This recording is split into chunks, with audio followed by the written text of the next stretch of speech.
వర్గపోరులో భాగంగా మీ పైన ఎప్పుడైనా ప్రత్యర్థులు అటాక్ చేయడం జరిగిందా? జరిగిందండి. 1988లో మేజర్ అటాక్ జరిగింది. I was in hospital 40 days పైన హాస్పిటల్లో ఉన్నాను.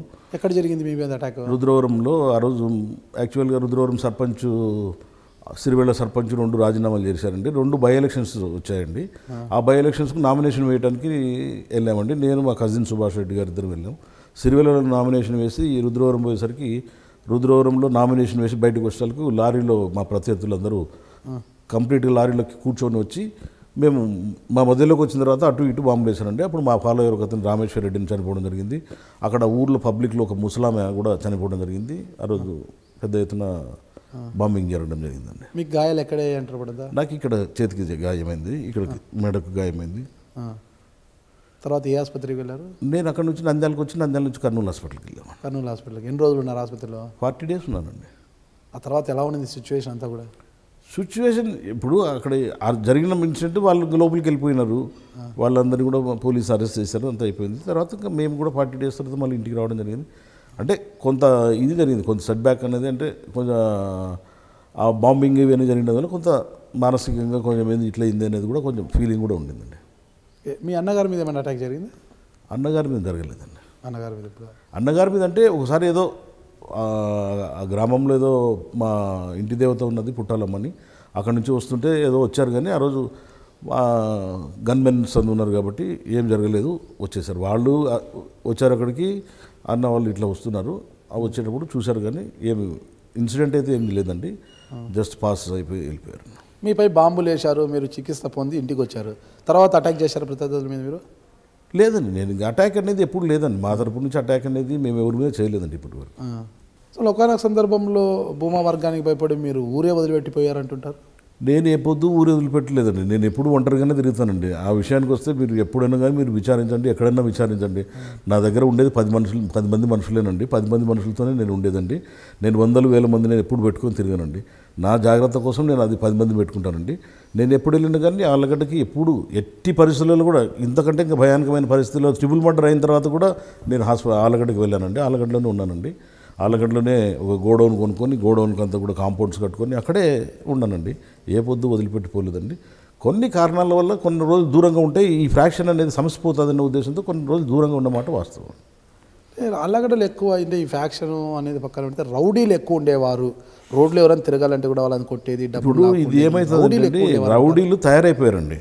రౌడీలు ఎట్లా తయారైపోయినారంటే ఇప్పుడు మా దగ్గర ఉన్న వాళ్ళు మా ఏరియాలో ఏదైనా జరిగిందంటే ఆ ఏరియాలో వాళ్ళు చేస్తారండి. ఆ ఏరియాలో ఏదైనా జరిగిందంటే ఈ ఏరియాలో చేస్తారండి. కామన్ మెన్ కొంత ఇబ్బంది వచ్చిందండి. దానికోసమే కామన్ మెన్ ఇబ్బంది పడుతున్నాడు.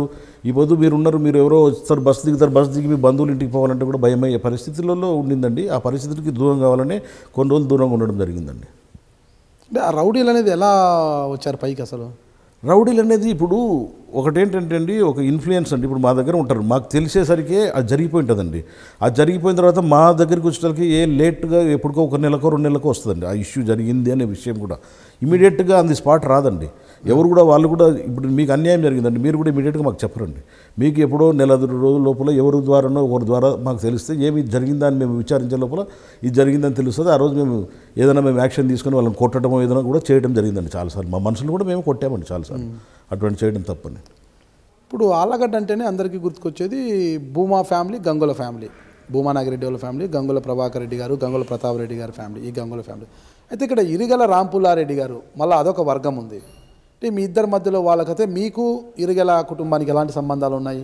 అదేనండి, అక్కడ వాళ్ళు ఏలవాడ మండలంలో కొండుపల్లి విలేజ్లో ఆ గ్రామంలో కక్షల వల్ల అక్కడ వాళ్ళు అక్కడ ఏ తాలూకా వాళ్ళది?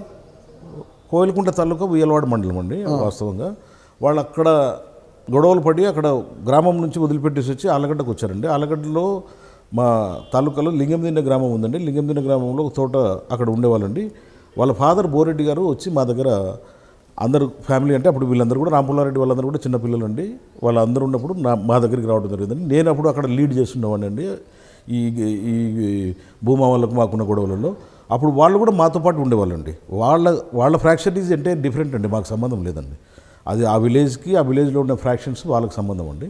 ఆ ఫ్రాక్షన్స్తోనే వాళ్ళు అట్లా కంటిన్యూ అవుతూ అక్కడ వాళ్ళు ఏదైనా ఉంటే గొడవ పడుకునే వాళ్ళు వాళ్ళ విలేజెస్ వాళ్ళ పొలాల దగ్గర వచ్చి మా దగ్గర ఉండేవాళ్ళండి. మేము కూడా షెల్టర్ ఇచ్చామండి. భూమా నాగిరెడ్డి వాళ్ళది కోయలకుంట్ల నియోజకవర్గం అంటుంటారు, తాలూకా అంటుంటారు, అవునా? అవునండి, దొన్నిపాడు మండలం కోయిలకుంట్ల తాలూకా. మరి వాళ్ళు ఆళ్ళగడ్డకి ఎందుకు వస్తారు? ఆళ్ళగడ్డలో అంటే ఇప్పుడు ఎస్వి సుబ్బారెడ్డి గారి వైఫ్ వచ్చేసి బాలరెడ్డి గారి సిస్టర్ అండి. అట్లా బంధుత్వం ఇక్కడ థియేటర్ కట్టారండి. ఆ థియేటర్లో వాళ్ళు షేర్ తోటి ఒక థియేటర్ కట్టుకున్నారు. అట్లా అంటే ఇక్కడ వచ్చి సెటిల్ అయ్యారండి. అంటే బేసికలీ ఆళ్ళగడ్డ స్వగ్రామం మీది, గంగుల ఫ్యామిలీది. ఆళ్ళగడ్డ తాలూకాలో మాది రుద్రవరం మండలం ఎరుగుడిదిన విలేజ్ అండి. ఆళ్ళగడ్డ తాలూకా మీది అంటే ఇరిగల కావచ్చు, భూమాల ఫ్యామిలీ కావచ్చు, కోయలకుంట్ల నుంచి ఆళ్ళగడ్డకు వచ్చి స్థిరపడ్డారు. ఆ రెండు మళ్ళీ ఇప్పుడు నిన్న డీలిమిటేషన్లో 2009లో వచ్చి ఆ రెండు మళ్ళీ ఇప్పుడు మాకు ఆళ్ళగడ్డకు వచ్చేసాయండి. మళ్ళీ ఆళ్ళగడ్డకు వచ్చేసాయి రెండు కూడా, రెండు మండలాలు. నేను మీ గుడివాడ అమర్నాథ్, వైఎస్ఆర్ కాంగ్రెస్ పార్టీ విశాఖపట్నం జిల్లా అధ్యక్షుడిని. మీరు చూస్తున్నారు ఐ డ్రీమ్ న్యూస్.